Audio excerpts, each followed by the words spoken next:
इस कहानी में हमें दिखाया जाता है कि एक जहरीला वायरस फैलने की वजह से पूरी दुनिया के सभी इंसान ज़ॉम्बी में बदल चुके हैं।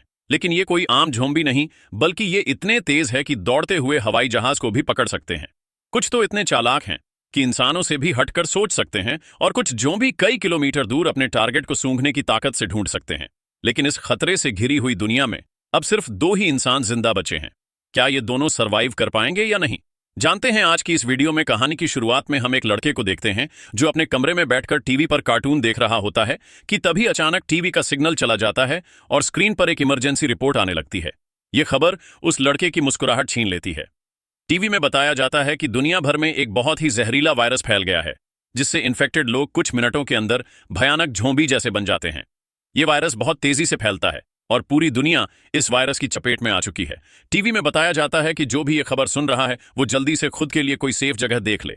लड़का ये सब देख ही रहा होता है कि अचानक ऊपर के कमरे से अजीब तरह की आवाज आती है। वो आवाज सुनकर लड़के के गले में सांसें अटक जाती है। लड़का धीरे धीरे ऊपर जाकर देखता है तो पता चलता है कि ये उसकी बड़ी बहन का मजाक था। उसके बाद ये दोनों लड़के अपनी माँ के कमरे की तरफ जाते हैं और वहां जाकर ये देखते हैं कि उनकी माँ बहुत परेशान है। वो अपने हस्बैंड को फोन करके इस सिचुएशन के बारे में बताती है। उसका हस्बैंड, जो एक पायलट है, वो अपने बच्चों और वाइफ को बताता है कि हर तरफ ये वायरस तेजी से फैल रहा है, इसीलिए तुम सब घर पर मेरा इंतजार मत करो और जल्दी से किसी तरह करके इस शहर से दूर निकल जाओ। वो अपने बच्चों से कहता है कि परेशान मत हो, तुम्हें कुछ नहीं होगा, तुम्हारी माँ तुम्हें एक सेफ जगह में ले जाएगी। वो अपने हाथ में पहना हुआ लकी ब्रेसलेट अपने बच्चों को दिखाता है, क्योंकि ये ब्रेसलेट उसकी बेटी एबिगेल ने बनाया था। ये देखकर एबिगेल बहुत खुश हो जाती है। दूसरी चीज तरफ उनकी माँ जल्दी जल्दी से सामान इकट्ठा कर रही होती है। तभी उन्हें बाहर से चिल्लाने की आवाजें सुनाई देने लगती हैं, इसलिए वो जल्दी से अपने दोनों बच्चों को लेकर घर से बाहर निकल आती है।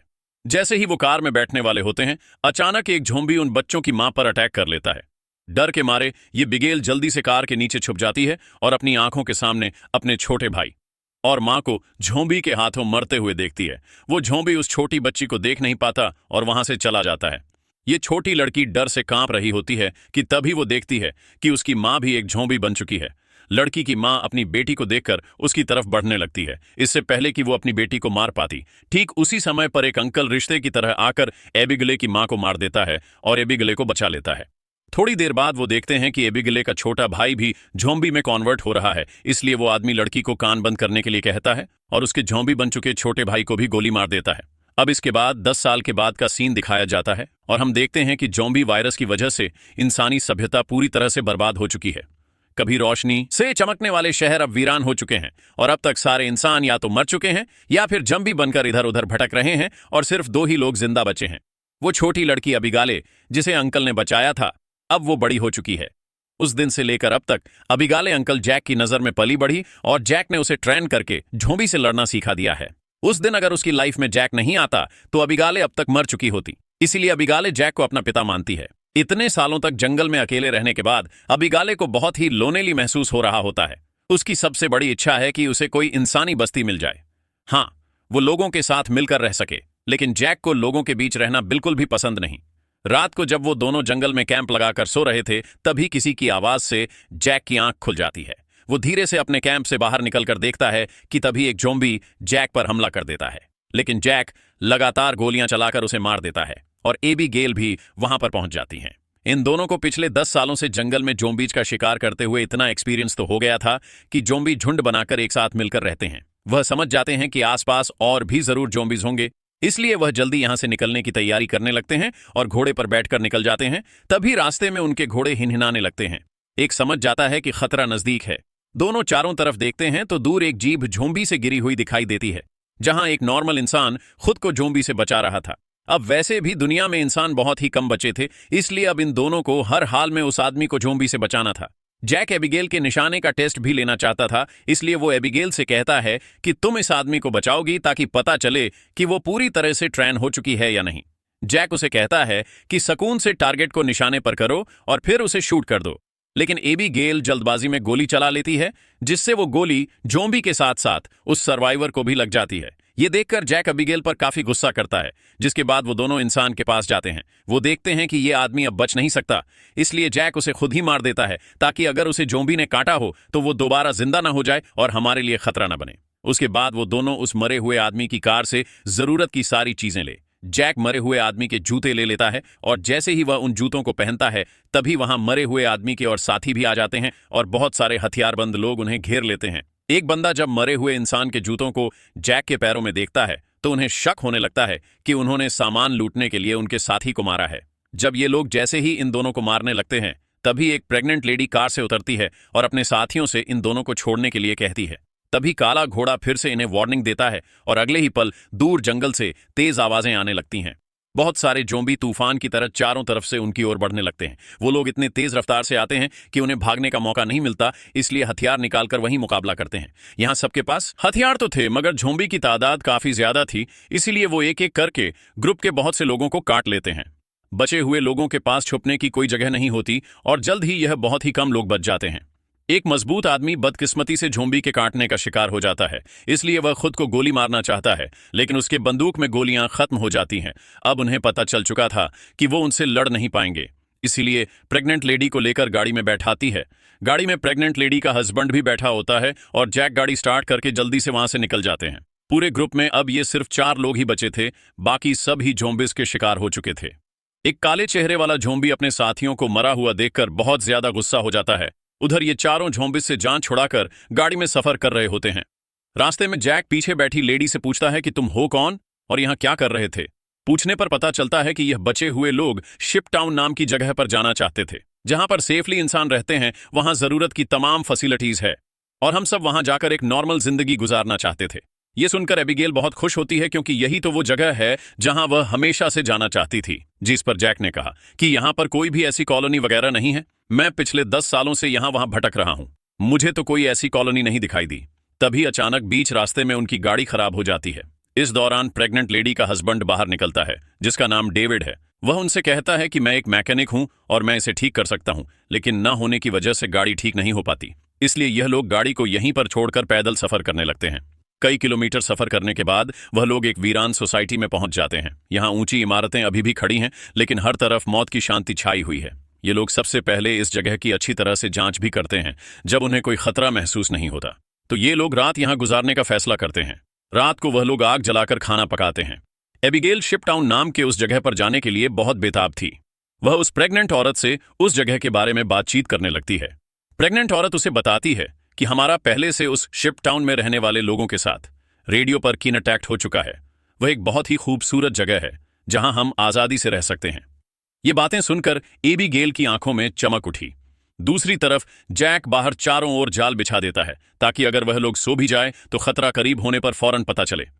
जैक अंदर आकर एक मैप निकालता है और सबको समझाता है कि वो मेगन और डेविड को कुछ दूर तक पहुंचाएगा और उसके बाद साथ दोनों अलग अलग रास्ते पर चले जाएंगे। लेकिन जैक के इस फैसले से खुश नहीं थी। वो जैक के पास जाकर उससे बहस करती है कि डेविड अपनी प्रेग्नेंट वाइफ को उस जगह तक सेफली नहीं पहुंचा पाएगा, इसलिए हमें उनके साथ चलना चाहिए। जैक कहता है हमें समझदारी से काम लेना चाहिए। देखो जहां लोग ज्यादा होते हैं वहां पर खतरा भी ज्यादा होता है। लेकिन एबिगेल जैक के इस फैसले से नाराज होकर चली जाती है। हालांकि दोनों को यह नहीं पता होता कि वह काले चेहरे वाला झोंबी उनकी गाड़ी को सूंघते हुए वहां तक पहुंच चुका है। अगली सुबह एबिगेल छत पर बैठकर अपने बचपन की फोटोज देख रही होती है कि अचानक नीचे थपेड़ों से सरसराहट की आवाज आती है। वो समझ जाती है कि जोम्बी अंदर आ गए हैं और सबको वार्निंग देने के लिए नीचे दौड़कर जाती है कि तभी रास्ते में एक जोम्बी भी उसके पीछे लग जाता है। एबिगेल खुद को बचाते हुए ऊपर सीढ़ियों पर चढ़ने लगती है और पीछा करने वाले जोम्बी को झटका देते हुए नीचे गिरा देती है। लेकिन इस चक्कर में उसका बैलेंस बिगड़ जाता है जिससे वह भी नीचे गिरने वाली होती है। लेकिन तभी जैक ने वक्त पर आकर उसे बचा लिया। थोड़ी देर बाद काले चेहरे वाला झोंबी अपने साथियों के साथ वहां पहुंच जाता है क्योंकि उसे पता चल जाता है कि उनका साथी कहां पर मरा है। लेकिन वह पहले से बिछाई गई जाल में फंस जाते हैं जिसमें काफी सारे झोंबी मारे जाते हैं। जैक धमाके की आवाज सुनकर समझ जाता है कि झोंबी का झुंड उस जगह तक पहुंच गया है जहां हम कल रात ठहरे थे और झोंबी अभी तक उनका पीछा कर रहे हैं। लेकिन अच्छी बात यह थी कि ये लोग उस जगह को छोड़कर वहां से आगे निकल चुके थे।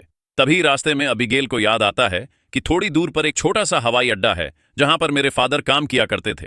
शायद वहां कुछ हवाई जहाज बचे हों जिससे हम आसानी से शिप टाउन तक पहुंच सकते हैं। लेकिन जैक कहता है कि अगर हम एयरपोर्ट गए तो वह एक खुली जगह है और अगर वहां ज़ोंबीज़ ने घेर लिया तो वहां हमारे पास जान बचाने का कोई रास्ता नहीं होगा और मुश्किल है कि हमें वहां एरोप्लेन भी मिल जाए। लेकिन एबिगेल के बार बार कहने पर वह वहां जाने के लिए मान जाता है, जिसके बाद ये लोग एयरपोर्ट आ गए। लेकिन यहां पर कोई भी एरोप्लेन नहीं था। जैक कहता है, देखा, मैंने कहा था यहां पर कोई भी एरोप्लेन नहीं होगा। लेकिन जब वह लोग वहां पर एक छोटे से गरज में पहुंचते हैं तो गरज का दरवाजा खोलते ही लकीली वहां उन्हें एक छोटा एरोप्लेन मिल जाता है।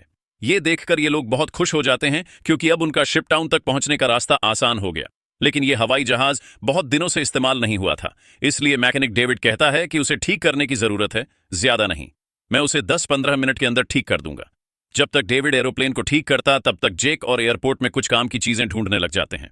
तभी डेविड दूरबीन से देखता है कि दूर से बहुत सारे ज़ॉम्बीज़ आ रहे हैं जो बहुत जल्द एरोप्लेन तक पहुंच जाएंगे। वह लोग दौड़ कर आते हैं और उन दोनों को वार्न करते हैं कि हमें जल्दी से एरोप्लेन को स्टार्ट करना होगा, नहीं तो ज़ॉम्बी यहां पहुंचकर हमें मार देंगे। एबिगेल जल्दी से पायलट की सीट पर बैठ जाती है, वहां पर मौजूद बुक्स को रीड करती है। उसके फादर पायलट थे, इसलिए उसने अपने फादर से एयरप्लेन को कंट्रोल करने की थोड़ी बहुत जानकारी सीखी थी और जैक ज़ॉम्बीज़ को शूट करके उन्हें रोकने की कोशिश करता है। एबिगेल जैसे तैसे करके एरोप्लेन को स्टार्ट कर लेती है, लेकिन तब तक बहुत देर हो चुकी थी। वहां बहुत सारे ज़ॉम्बी रनवे तक पहुंच जाते हैं।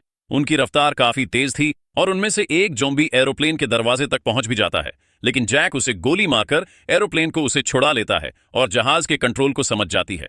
इस तरह से ये लोग जहाज को टेक ऑफ कर लेते हैं। हवाई जहाज में बैठे सभी लोग बहुत खुश हैं क्योंकि वो जल्द ही सीधे शिफ्ट टाउन पहुंच जाएंगे। लेकिन ये खुशी थोड़ी ही देर की मेहमान थी। जैसे ही ये लोग थोड़ा सा आगे गए तो अचानक जहाज के इंजन में से धुआं निकलने लगा, क्योंकि ये जहाज पिछले 10 सालों से हवा में सफर नहीं कर पाया था, इसीलिए इसका इंजन ब्लास्ट हो जाता है और प्लेन नीचे की तरफ जाने लगा। जैक समझदारी से काम लेते हुए एरोप्लेन का एक पेड़ में क्रैश लैंड करता है, जिससे उन्हें थोड़े बहुत चोट तो आ जाते हैं पर इनकी जान बच जाती है।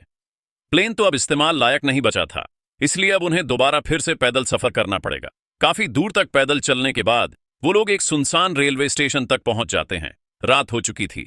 ये लोग आसपास खतरा चेक करते हैं। जब उन्हें कोई भी ज़ॉम्बी नहीं नजर आता, लोग यहीं पर रात गुजारने का फैसला कर लेते हैं। वो लोग मैप पर अपना लोकेशन देखते हैं, जिससे उन्हें पता चलता है कि अब ये लोग शिप टाउन से सिर्फ 2 दिन की दूरी पर है। यहां वो प्रेग्नेंट लेडी जैक के पास आती है और जैक का शुक्रिया अदा करती है। वो जैक से कहती है कि अगर तुम ना होते तो हम कभी भी यहां तक नहीं पहुंच पाते। ये सुनते हुए जैक को भी मेघन से हमदर्दी होने लगी। वो उसे अपनी स्टोरी सुनाता है कि आज से 10 साल पहले जब ये ज़ॉम्बी वायरस शुरू हुआ था तो उसे सबसे पहले अपनी पत्नी को जान से मारना पड़ा, क्योंकि वो उसे काटने आ रही थी। इसलिए तब से लेकर आज तक उसके अंदर का इंसान कहीं मर सा गया है। अब इस दुनिया में सिर्फ उसके पास अबिगेल ही है, जिसे वो हर एक कीमत पर जिंदा रखेगा। और जैक मेगन से ये भी कहता है कि अब उसका इरादा बदल चुका है। मैं अब सबसे पहले तुम्हें शिप टाउन तक पहुंचाऊंगा, जिसे सुनकर मेगन बहुत खुश हो जाती है। दूसरी तरफ हम देखते हैं कि मेगन का हस्बैंड डेविड अपने सर पर गन रखकर खुद को मारने की कोशिश करता है। दरअसल उसके पैर में एक ज़ॉम्बी ने काट लिया था, लेकिन अभी तक डेविड ज़ॉम्बी नहीं बना था, क्योंकि वो घाव बहुत ही छोटी है, इसीलिए उसके ज़ॉम्बी बनने की रफ्तार काफी स्लो चल रही है। अब उसने फैसला किया कि वो अपनी पत्नी मेगन को इस शिप टाउन तक पहुंचाकर खुद को उसे दूर कर लेगा। अगली सुबह ये चारों फिर से अपना सफर जारी रखते हैं। तब रास्ते में जैक को डेविड की हरकतें कुछ अजीब लगने लगती हैं। जैक समझ गया कि ये इन्फेक्टेड है, इसीलिए वो उसे पकड़कर एक खाली जगह में ले जाता है, जहां उसकी वाइफ और अबेगाल नजर नहीं आती। वो डेविड की पैंट को ऊपर करता है और उसे ज़ॉम्बी का काटा हुआ निशान नजर आ जाता है। अब जैक को यह बात कंफर्म हो चुकी थी कि डेविड जल्द ज़ॉम्बी बनने वाला है। जैक उससे कहता है कि बताओ, तुम खुद से मरना पसंद करोगे क्नॉइस, या फिर मैं मारूं? डेविड कहता है, मैं किसी को नुकसान नहीं पहुंचाऊंगा और अगर ऐसी नौबत आ भी गई तो मैं खुद को ही मार दूंगा। इसीलिए वो डेविड को छोड़ देता है। चलते चलते रात हो जाती है और आगे उन्हें एक घर दिखाई देता है। जैक बंदूक तान कर आगे बढ़ने लगता है। तभी अचानक एक तेज लाइट चमकती है और उन्हें स्पीकर के जरिए से कहा जाता है कि अपनी वेपन्स नीचे रख दो, वरना गोलियों से छलनी कर दिया जाओगे। अब उन्हें पता चल जाता है कि अंदर कोई इंसान ही है। आगे बढ़ती है और कहती है कि हमारा यहां आने का मकसद किसी को नुकसान पहुंचाना बिल्कुल भी नहीं है, बस हमें मदद चाहिए। तभी उस घर का मालिक बाहर आता है। वो कहता है कि तुम लोगों को यहां ढेर सारा खाना और रात गुजारने दिया जाएगा, मगर एक शर्त पर तुम सबको अपनी बंदूकें बाहर ही छोड़नी होंगी। जब ये लोग अपने वेपन्स बाहर छोड़ देते हैं तो वो आदमी उन्हें घर के अंदर ले जाता है। ये आदमी सबको घर के अंदर वेलकम करते हुए बताता है कि मैं एक साइंटिस्ट हूं, मैं यहां पर अकेला रहता हूं। अगर मैं चाहता तो यहां से जा सकता था, लेकिन ऐसी जगहों पर मुझे रिसर्च करने में आसानी होती है। यहां वो इन सबको बहुत अच्छा खाना देता है, जिसे वो सब देखकर हैरान रह जाते हैं, क्योंकि ऐसा खाना उन्होंने काफी लंबे अरसे से नहीं खाया था। वो लोग खाने पर टूट पड़ते हैं। खाना खाने के बाद वो साइंटिस्ट इन लोगों के ड्रिंक्स भी लाता है। वो सब बहुत खुश थे, क्योंकि इतने दिनों बाद सबको आराम से बैठकर बातें करने का मौका मिलता है। लेकिन साइंटिस्ट की बातें सुनते हुए उन्हें कुछ अजीब लगता है। साइंटिस्ट कहता है कि देखो, ये जो वायरस फैला है, वैसे तो ये बहुत बुरी चीज है, लेकिन दूसरी तरफ इससे इंसान अपग्रेड भी हुए हैं। जैसे कि कमजोर इंसान खत्म हो जाएंगे और जो ताकतवर होगा वो ज़ॉम्बी बनकर जिंदा रहेगा। वो कहता है कि ज़ॉम्बी सिर्फ खाने के लिए जीते हैं, ना कि तरक्की के लिए। इसलिए जोम्बियस को दुनिया पर राज करना चाहिए। ये सुनकर उन चारों को बहुत ही अजीब लगने लगता है। तभी डेविड को अपनी तबीयत ज्यादा खराब लगती है और वह बाथरूम में जाता है। बाथरूम जाकर वह शीशे में देखता है कि उसकी बॉडी में वायरस पूरी तरह से फैल चुका होता है। जब डेविड वापस हॉल में आता है तो देखता है कि जैक और बाकी लोग बेहोश पड़े हैं। दरअसल साइंटिस्ट ने शराब में बेहोशी की दवा मिला दी थी। ये देखकर डेविड साइंटिस्ट पर हमला करने लगता है। तभी साइंटिस्ट अपने हाथ में पकड़े हुए एक डिवाइस का बटन दबा देता है। डेविड को अचानक बहुत कमजोरी महसूस होती है और वो जमीन पर गिर जाता है। साइंटिस्ट कहता है कि इस डिवाइस को मैंने सालों की मेहनत के बाद बनाया है, जिससे मैं दुनिया के किसी भी कोने में जा सकता हूं और इस डिवाइस की मदद से इस जगह मेरा कई कुछ बड़े भी नहीं जहाजों बिगाड़ से सकते। जोड़कर एक साइंटिस्ट बनाया ने एक गया ऐसा है, डिवाइस जिसके बना लिया चारों था तरफ पानी जिससे है। वो जैक जोम्बियस को अबिगेल से कंट्रोल कर कहता है सकता कि था। अब हमें यानी यहाँ से कि जाना अब चाहिए, वो पूरी लेकिन दुनिया यही का रहने राजा का बनकर फैसला कर लिया है। सबको उसे अपने लोगों के इशारों बीच पर रहने में बहुत नचवाएगा। मजा आ रहा उसके है। बाद इसी डेविड बात पर बेहोश दोनों हो में बहुत जाता है झगड़ा होता और है। जब तभी डेविड को को दोबारा बताती है होश आता है और तो वो बताती है देखता कि है नहीं कि एक उसे बेटी और को उसके जन्म दिया साथियों है, को बांध लेकिन दिया खून गया है ज्यादा और बहने अब की वजह साइंटिस्ट से उन चारों पर एक्सपेरिमेंट करने वाला है। ये सब करने के बाद साइंटिस्ट कहता है कि क्या तुम लोग मेरी वाइफ से मिलना चाहोगे। उसके बाद हम साइंटिस्ट की वाइफ को देखते हैं जो कि एक जोम्बी थी और साइंटिस्ट ने उसे पिंजरे में बंद कर दिया है रखा था और वो इंसानों को पकड़कर उसे खिलाता था। ये डिवाइस भी साइंटिस्ट ने अपनी बीवी पर एक्सपेरिमेंट करके बनाई थी। साइंटिस्ट जब पिंजरे का दरवाजा खोलता है तो उसकी वाइफ सबसे पहले उसी पर अटैक करने लगती है, लेकिन साइंटिस्ट उसे कंट्रोल करके उन चारों की तरफ भेज देता है। वो जैक पर हमला कर देती है, लेकिन वो उसे लात मारकर पीछे धकेल देता है। लेकिन तभी डेविड वायरस की ताकत से तोड़ देता है और अपने बाकी साथियों को भी छुड़ा देता है। घर का मालिक खतरा भांपकर तुरंत भाग जाता है। उसके बाद वो चारों भी अपना सामान लेकर जल्दी से बाहर निकल आते हैं। लकली बाहर उन्हें साइंटिस्ट की गाड़ी मिलती है और ये चारों उसी में बैठकर जंगल की तरफ निकल जाते हैं। लेकिन साइंटिस्ट हार नहीं मानने वाला था। वो अपने डिवाइस के जरिए जोम्बी के झुंड को कंट्रोल करके उनका पीछा करवाता है।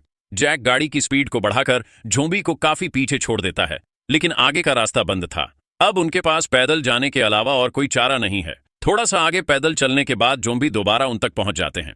डेविड जान जाता है कि उसके पास ज्यादा वक्त नहीं है, वो कुछ ही देर बाद जोम्बी बन जाएगा। इसलिए वो उन लोगों से आगे बढ़ने को कहता है और खुद पीछे रहकर जोम्बी को रोकने का फैसला करता है। लेकिन उसकी वाइफ उसे जाने नहीं देना चाहती थी, जिस पर डेविड कहता है कि तुम्हें हमारे बच्चे के लिए जिंदा रहना होगा और ये सब मैं अपने आने वाले बच्चे के लिए कर रहा हूं। उसके बाद डेविड जोम्बी से लड़ पड़ा और बड़ी बहादुरी से उनका सामना करने लगा। काफी देर तक वो जोम्बी उसको रोक लेता है और उसके साथ ही जोम्बी से काफी दूर चले जाते हैं। लेकिन तभी एक जोम्बी आकर डे को मार देता है। जैक मेगन को गोद में लेकर आगे की तरफ बढ़ता है और फाइनली ये लोग उस जगह तक पहुंच जाते हैं जहां पर इंसानों की बस्ती थी। मदद मांगने के लिए चिल्लाने लगती है क्योंकि उनके पीछे बहुत सारे थे। ऊपर टावर पर बैठे दो पहरेदारों ने उन्हें देख लिया और वो अब स्नाइपर से जोम्बियस को शूट करके उन्हें कवर देने लगे। जल्द ही उन लोगों के लिए एक बोट भी भेजी जाती है और ये तीनों उस बोट में बैठकर शिप टाउन के अंदर पहुंच जाते हैं। काले चेहरे वाला जोम्बी अपने साथियों को आगे बढ़ने से रोकता है क्योंकि आगे पानी का रास्ता है और वो उसे पार नहीं कर सकते थे। दूसरी तरफ मैग्न की डिलीवरी होने वाली थी और उसे तुरंत इलाज की जरूरत थी। अच्छी बात यह है कि यहाँ डॉक्टर और हॉस्पिटल की फैसिलिटी भी मौजूद थी। अगली सुबह हम देखते हैं कि इस जगह को कई बड़े जहाजों से जोड़कर एक टाउन बनाया गया है जिसके चारों तरफ पानी है। जैक अबिगेल से कहता है कि अब हमें यहां से जाना चाहिए, लेकिन ने यही रहने का फैसला कर लिया है। उसे लोगों के बीच रहने में बहुत मजा आ रहा है। इसी बात पर दोनों में बहुत झगड़ा होता है। तभी एक डॉक्टर आती है और बताती है कि ने एक बेटी को जन्म दिया है, लेकिन खून ज्यादा बहने की वजह से वो शायद ज्यादा दिन नहीं जी पाएगी। ये सुनकर जैक का मन उदास हो जाता है। वह जल्दी से हॉस्पिटल के कमरे में जाता है। मेघन बहुत कमजोर हो चुकी है और वह अपनी बेटी को जैक के हवाले करना चाहती है और वह चाहती है कि वह भी अबिगाल की तरह बड़ी हो। जैक को अपनी मरी हुई वाइफ की याद आती है और मेघन की बेटी को अपने पास रखने के लिए तैयार हो जाता है। इधर अबिगाल एक हैंडसम लड़के के साथ एंजॉय पढ़ाई कर रही होती है। उसने कभी सोचा भी नहीं था कि इतने सारे लोग एक साथ बैठकर शराब पी सकते हैं और खूबसूरत संगीत पर जमकर नाच गा सकते हैं। इसलिए उसका यहीं रुकने का इरादा और भी पक्का हो जाता है। थोड़ी देर बाद एबिगेल उस हैंडसम लड़के को चुपके से कैबिन में जाते हुए देख लेती है। उसे देखकर वह भी अंदर चली जाती है। वहां पहुंचकर वह देखती है कि यह कैबिन पूरी तरह से तारों और बमों से भरा हुआ है। वहां एक वायरलेस स्विच भी लटका हुआ होता है। जैसे ही वह उस स्विच को टच करती है, तभी वह लड़का भागकर आता है और बताता है कि उन्होंने शिप टाउन के नीचे बम लगाए हैं। अगर कभी ये जगह खतरे में पड़ती है तो लोग उस रास्ते से भाग जाएंगे और बाहर से इस जगह को उड़ा देंगे। लेकिन दोनों को बिल्कुल भी अंदाजा नहीं होता कि यह दिन इतनी जल्दी आ जाएगा। वह साइंटिस्ट को मेन वहां तक पहुंच जाता है जिनके सहारे वह इस दुनिया पर राज करना चाहता है। वह अपने कंट्रोल डिवाइस के जरिए उस काले चेहरे वाले जोम्बी राजा को अपने कंट्रोल में कर लेता है। साइंटिस्ट की मदद मिलने के बाद शिप डाउन के नीचे का पानी अब उन्हें नहीं बचा सकता था। बहुत सारे ज़ोंबी पानी के नीचे से उन शिप पर पहुंच जाते हैं और लोगों पर अचानक अटैक कर लेते हैं, जिनमें से बहुत से लोग मारे जाते हैं। लोगों के बीच हलचल मच जाती है। इधर जैक को भी इस बात का पता चल जाता है कि ज़ोंबिज ने अटैक कर लिया है। जैक को एबिगेल की चिंता होने लगती है और वह उसे ढूंढने लग जाता है। वह ज़ोंबिज को मारते हुए आगे बढ़ता है और आखिरकार वह एबिगेल को ढूंढ लेता है। दूसरी तरफ सन की साइंटिस्ट भी शिप पर पहुंच जाता है और एबिगेल को पंच मारकर नीचे गिरा देता है। ये देखकर जैक गुस्से में आकर साइंटिस्ट की तरफ दौड़ने लगता है कि तभी एक ज़ोंबी बीच में आकर उसे धक्का देकर नीचे टैंक में फेंक देता है और वहां वह साइंटिस्ट भी पहुंच जाता है और जैक से बदला लेना चाहता है। वह जैक को लात मारकर गिरा देता है, लेकिन जैक को पता था कि साइंटिस्ट से लड़ना फुदुल है, इसीलिए वह साइंटिस्ट पर हमला करके उसके हाथ में लगे डिवाइस को दीवार से मारकर तोड़ देता है। अब साइंटिस्ट के पास ज़ोंबिस को कंट्रोल करने की पावर नहीं रही, जिसके बाद बूढ़ा साइंटिस्ट जल्द ही ज़ोंबी का शिकार बन जाता है। अच्छी बात यह थी कि इस कैंप में पहले से ही भागने का रास्ता बना हुआ था। बहुत सारे बचे हुए लोग क्नॉइस सुरंग के रास्ते नदी के दूसरे किनारे पर पहुंच जाते हैं। जब वह बम चालू करने वाले होते हैं तो वह हैंडसम लड़का बटन नहीं दबाता, क्योंकि एबिगले अभी भी शिप पर है। अब जैक और एबिगले बाहर की तरफ भागने लगते हैं, लेकिन पीछे से ज़ोंबी राजा एबिगले को पकड़ लेता है। तभी जैक तेजी से उस ज़ोंबी को लकड़ी से सर पर मार देता है, जिससे वह पीछे गिर जाता है। अचानक एबिगले की नजर गलत थी से उस ज़ोंबी राजा के हाथ में बंधे ब्रेसलेट पर पड़ती है। ये वही ब्रेसलेट था जो उसने बचपन में अपने हाथों से अपने पिता के लिए बनाया था। वो समझ जाती है कि ये ज़ोंबी उसके पिता हैं, लेकिन अब वह इंसान नहीं बल्कि ज़ोंबी बन चुका था। यहां पर जैक उसे हाथ से पकड़कर जबरदस्ती खींचकर भागने को कहता है। वह हैंडसम लड़का दोनों को भागते हुए देखकर तुरंत वायरलेस रिमोट का बटन दबा देता है और पूरा शिप डाउन राख में बदल जाता है। हालांकि इन सब की लड़ाई भी खत्म नहीं हुई थी। कैंप का सरदार अपनी गर्दन पकड़कर आता है, क्योंकि लड़ाई में उसे ज़ोंबी ने काट लिया था। वायरस के फैलने से पहले ही काले चेहरे वाले ज़ोंबी ने उस पर हमला कर दिया। हैरानी की बात यह थी कि ज़ोंबी राजा भी धमाके में बच गया था। जैक तुरंत दौड़कर उस ज़ोंबी राजा से लड़ने लग जाता है, लेकिन जैक ज़ोंबी राजा के सामने कमजोर पड़ रहा था, इसीलिए जमीन से बंदूक उठाती है और ये जानते हुए भी सामने खड़ा ज़ोंबी राजा उसका पिता है, लेकिन वह उसे पालने पोसने वाले जैक को मार रहा था। इसलिए बिना सोचे समझे उस काले चेहरे वाले ज़ोंबी राजा को गोली मार देती है, क्योंकि अगर वो उसे गोली नहीं मारती तो वो ज़ोंबी राजा वहां पर मौजूद सब लोगों को मार देता। उसके बाद जैक और गले लगते हैं और अब जैक और बचे हुए लोग दूर समुद्र एक सुनसान द्वीप की तरफ देखते हैं और वहीं एक नई इंसानी बस्ती बसाने का फैसला करते हैं। इसी के साथ ये कहानी खत्म हो जाती है। अगर वीडियो आपको अच्छी लगी हो तो हमारे चैनल को सब्सक्राइब और वीडियो को लाइक जरूर कीजिएगा।